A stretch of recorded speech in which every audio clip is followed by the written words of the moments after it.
तो अहींया मित्रों संख्या 7836। तो अहींया छेल्ले जोशो कि आ बे अंक जे छे छेल्ला ए छे 36।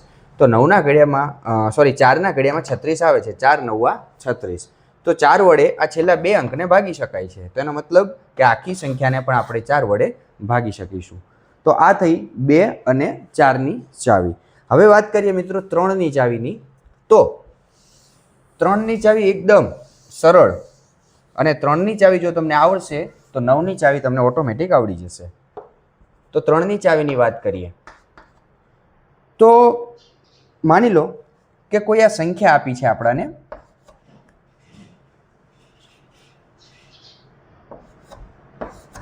1332।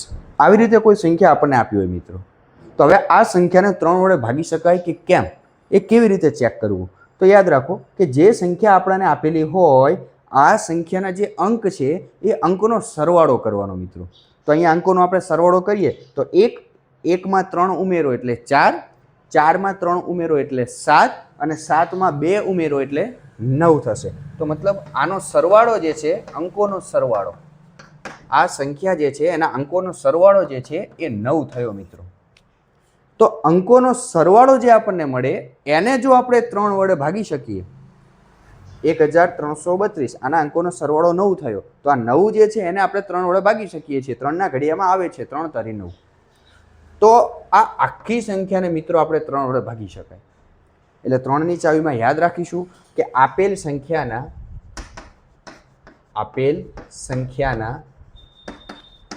અંકોનો સરવાળો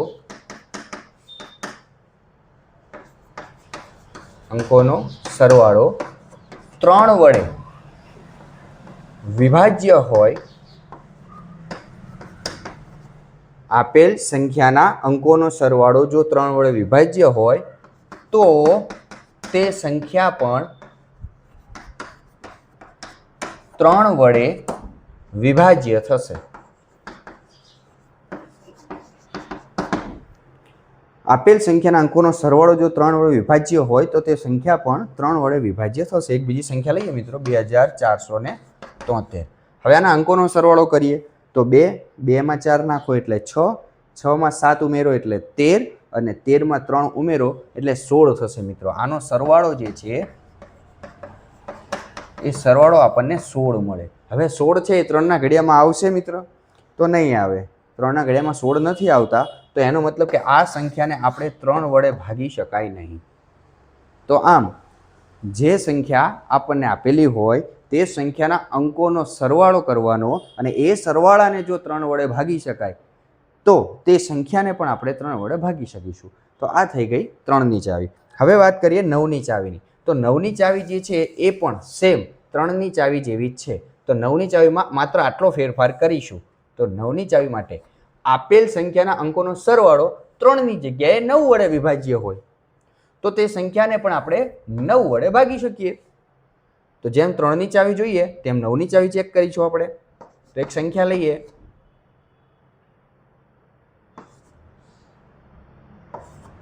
ચલો મિત્રો અહીંયા મેં એક સંખ્યા લીધી છે તો આપણે આ સંખ્યા જે છે એના અંકોનો સરવાળો કરીશું જેમ 3 ની ચાવીમાં કરતા હતા તેમ। તો સરવાળો કરીએ તો 7 અને 3 10 થશે, 10 ને 2 12 થશે અને 12 ને 6 18। એટલે કે આનો સરવાળો થયો મિત્ર 18। તો આ 18 છે એને શું 9 વડે ભાગી શકાય? તો હા ભાગી શકાય। 18 છે 9 ના ઘડિયામાં આવે છે 9 દુ 18। તો આ અંકોના સરવાળાને જો તમે 9 વડે ભાગી શકો છો તો આ સંખ્યાને પણ 9 વડે ભાગી શકાશે। તો મિત્રો આ થઈ ગઈ 9 ની ચાવી। એટલે કે 3 અને 9 ની ચાવી લગભગ સરખી છે। અંકોનો સરવાળો જો 3 વડે ભાગી શકાય તો તે સંખ્યાને પણ 3 વડે ભાગી શકાય અને જો અંકોનો સરવાળો છે એ 9 વડે ભાગી શકાય તો તે સંખ્યાને પણ 9 વડે ભાગી શકાય। હવે એક વસ્તુ યાદ રાખજો મિત્રો કે કોઈ પણ સંખ્યા એવી હોય કે જેને 9 વડે ભાગી શકાય, કોઈ પણ સંખ્યા એવી હોય કે જેને 9 વડે ભાગી શકાય તો તે સંખ્યાને 3 વડે ભાગી જ શકાય। આ યાદ રાખજો મિત્રો, 9 વડે ભાગી શકાતી દરેક સંખ્યા 3 વડે પણ વિભાજ્ય થાય। એટલે કે 3 વડે પણ તેને ભાગી શકાય ને ભાગી જ શકાય। બરાબર છે? પણ જરૂરી નથી કે 3 વડે ભાગી શકાતી હોય એવી દરેક સંખ્યા 9 વડે પણ ભાગી શકાય। બરાબર છે મિત્રો? ચાલો હવે આગળ જઈએ 5 ની ચાવી લઈએ। તો આ 5ની ચાવી એકદમ સરળ છે મિત્રો. 5ની ચાવીમાં યાદ રાખીશું કે કોઈ પણ સંખ્યા આપણને આપી હોય અને આ સંખ્યાનો એકમનો અંક જે છે મિત્રો, એકમનો અંક એટલે કે છેલ્લો અંક એ 0 હોય અથવા તો 5 હોય. આ બેમાંથી કોઈ પણ એક અંક દેખાય તમને, છેલ્લો અંક 0 અથવા તો 5 દેખાય, તો તે સંખ્યાને 5 વડે ભાગી શકાય. બરાબર છે? તો જે સંખ્યાનો એકમનો અંક 5 અથવા 0 હોય તો તે સંખ્યાને 5 વડે ભાગી શકાય. 5 વડે ભાગી શકાય. તો ઉદાહરણ તરીકે આપણે લઈએ મિત્રો 2775. તો આ સંખ્યામાં તમે જુઓ મિત્રો કે છેલ્લે 5 આપ્યા છે, તો આ સંખ્યાને 5 વડે ભાગી શકાય. પછી બીજી એક સંખ્યા લઈએ 2980. તો અહીં છેલ્લે 0 આપ્યું છે મિત્રો, તો એને પણ આપણે 5 વડે ભાગી શકાય. એટલે કે કોઈ પણ સંખ્યા એવી હોય કે એનો છેલ્લો અંક 5 હોય અથવા તો 0 હોય. છેલ્લો અંક એટલે કે એકમનો અંક, તો તે સંખ્યાને આપણે 5 વડે ભાગી શકીશું. બરાબર? તો 5ની ચાવી એકદમ સરળ છે. હવે વાત કરીએ 10ની ચાવીની. તો 10ની ચાવી પણ એકદમ સરળ છે. એ માત્ર યાદ રાખશો, તમે નહીં લખો તો પણ ચાલશે. 10ની ચાવીમાં યાદ રાખવાનું કે કોઈ પણ સંખ્યા આપેલી હોય, એનો છેલ્લો અંક છે ને 0 હોય મિત્રો. શું હોય? 0 હોય તો એને 10 વડે ભાગી શકાય. કોઈ પણ સંખ્યા હોય એનો છેલ્લો અંક 0 હોય તો એને 10 વડે ભાગી શકાય. બરાબર છે મિત્રો? તો 10ની ચાવી તો મોઢે યાદ રહી જાય એવી છે કે છેલ્લે 0 દેખાય એટલે એને 10 વડે આપણે ભાગી શકાય. હવે આગળ જઈએ મિત્રો. એક ચાવી 11ની અને એક ચાવી છે 25ની, જે તમારે ખાસ યાદ રાખવાની છે. તો 11ની ચાવી, તો પહેલાં અહીંયા એની ચાવી જે છે હું લખું છું, પછી તમને સમજાવું છું કે શું કહેવા માંગે છે. તો આપેલ સંખ્યાના એકી અંકો અને બેકી અંકો ના સરવાળાનો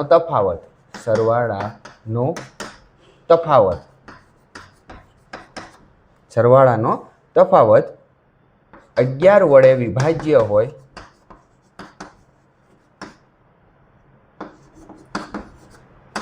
તો તે સંખ્યાને 11 વડે ભાગી શકાય.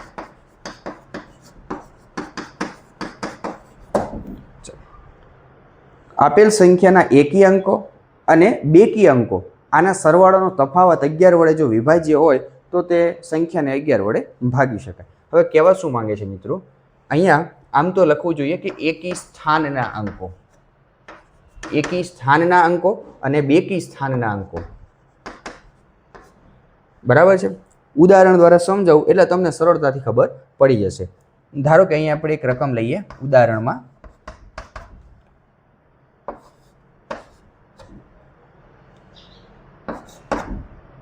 અહીંયા એક સંખ્યા મેં લીધી છે. બરાબર મિત્રો? તો અહીંયા તમે જોશો કે એકી સ્થાન પર, તો એકી સ્થાન પર એટલે કે પહેલી, પછી એક સંખ્યા છોડીને લેવાની બીજી, જો આગળ લાંબી સંખ્યા હોય તો હજુ એક સંખ્યા છોડીને ત્રીજી. એટલે એકી સ્થાન પર જે અંકો આવે છે એનો સરવાળો કરવાનો. તો અહીંયા 2 અને 7નો સરવાળો કરો તમે મિત્રો, તો આનો સરવાળો થશે 7 અને 2 9. એવી જ રીતે 4 અને 5 જે બાકી વધેલી સંખ્યા છે, જે બેકી સ્થાન પર આવેલી છે, એનો સરવાળો કરો તો 4 અને 5 થશે 9. હવે આ બંને જે સરવાળા તમને મળ્યા છે એની તમારે મિત્રો બાદબાકી કરવાની. એટલે કે 9માંથી 9 જાય તો શું આવશે જવાબ? તો કે 0. તો આ બાદબાકીનો જવાબ 0 હોય અથવા તો 11 વડે વિભાજ્ય હોય તેવી કોઈ સંખ્યા હોય, એટલે કે 11ના ઘડિયામાં આવતી હોય, જેમ કે 11 છે, 22 છે, 33 છે, અને બાદબાકીનો જવાબ એવો આવે કે જે 11ના ઘડિયામાં આવે છે, તો આ સંખ્યાને તમે 11 વડે ભાગી શકો. બરાબર છે મિત્રો? ચલો બીજું એક ઉદાહરણ લઈએ, થોડોક વધુ ખ્યાલ આવે એના માટે.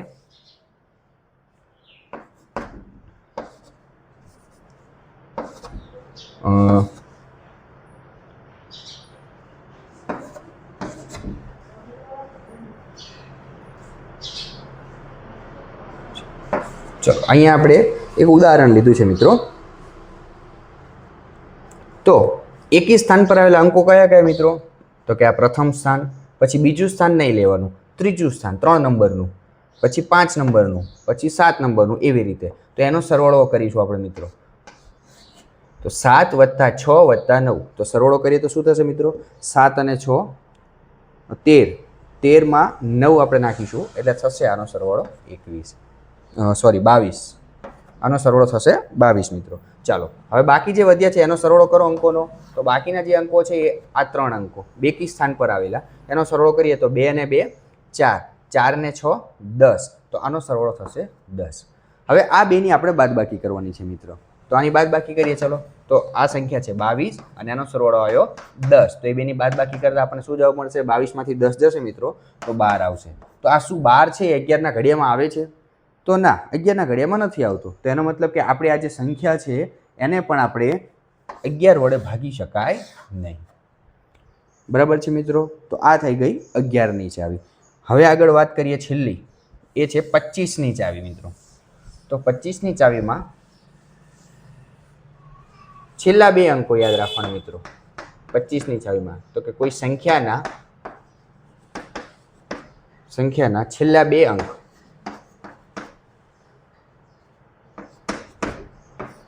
બે અંકોને 25 વડે ભાગી શકાય. તો તે સંખ્યાને 25 વડે ભાગી શકાય.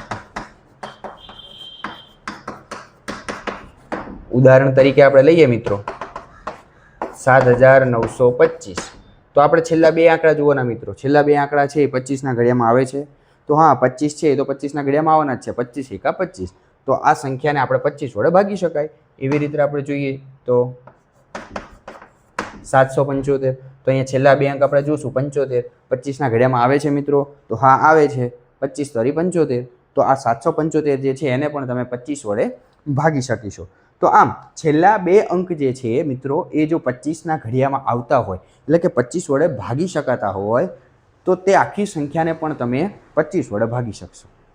તો મિત્રો આ થઈ ગઈ આપણી વિભાજ્યતાની ચાવીઓ. ધોરણ 9, ધોરણ 10 તેમજ સ્પર્ધાત્મક પરીક્ષા માટે પણ તમે આટલી ચાવીઓ યાદ રાખશો તો ગણિતના આગળના કોઈ પણ દાખલામાં તમને કોઈ પણ પ્રકારની તકલીફ પડશે નહીં. તો આજનો વિડીયો જો તમને ગમ્યો હોય તો લાઈક કરશો તેમજ શેર કરશો જેથી અન્ય વિદ્યાર્થીઓ પણ આનો લાભ મેળવી શકે. મળીશું હવે આવતા વિડીયોમાં. જય શ્રી કૃષ્ણ.